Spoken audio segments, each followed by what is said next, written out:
Good morning, this is Mac Lacey at the Travel South Showcase in Charleston, West Virginia. And I'm speaking with Allston McCready. Allston is the managing editor of The Local Palate, which is a food culture magazine based in Charleston, South Carolina. We're in Charleston, West Virginia. Allston, let's start with how foods sort of define the South. How would you express how food today defines the Southern culture?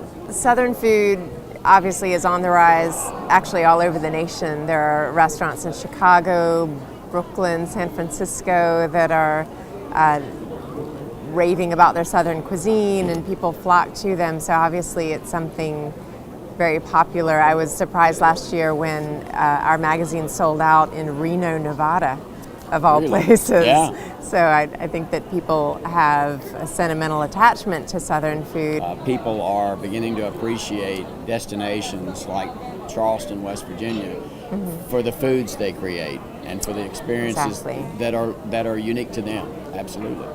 And to mix food with travel. Right. I think a lot of cities have taken advantage of that by setting up people establishing food trails and food tours. People are interested in things like that.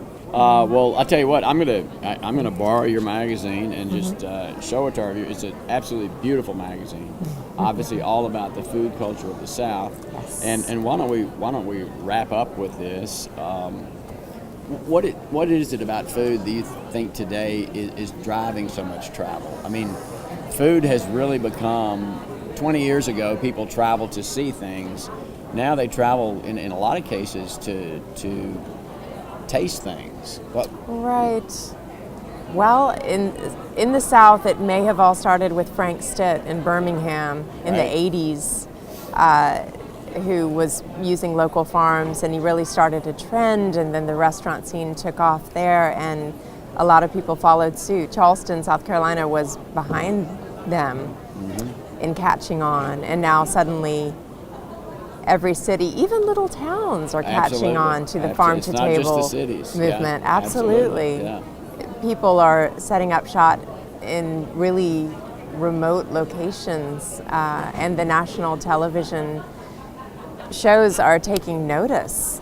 The show A Chef's Life is profiling some chefs like Vivian Howard in a really small town in North Carolina. Chefs are rock stars. Chefs are rock stars, yeah. There's no denying it. Yeah. Right. Yeah. We love seeing traditional ingredients rediscovered, not only the ingredients themselves, like all of the grist mills around the South who are now specializing in heirloom grits, or grits using heirloom corns, but then also chefs who are reinterpreting those very ingredients in really inventive ways. I just went to a dinner the other night on Folly Beach at Blue Restaurant in South Carolina, near Charleston, where the chef interpreted grits in 8 different ways from start to finish.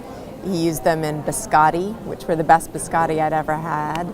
He used them in croutons. He served them in a coarse ground, more traditional way beneath a local flounder, and then he incorporated them into a smoked olive oil grit cake. Wow. And it was the best thing I've ever had. Yeah. So I love seeing this creativity and invention in the kitchen. I think we can all appreciate that. Well, I think that's a great one to end on. Obviously, that kind of creativity in the kitchen is driving a lot of travel, certainly driving a lot of travel to the South. Thanks for speaking with us. Again, This is Allston McCready.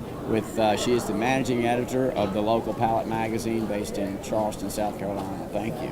Thank you.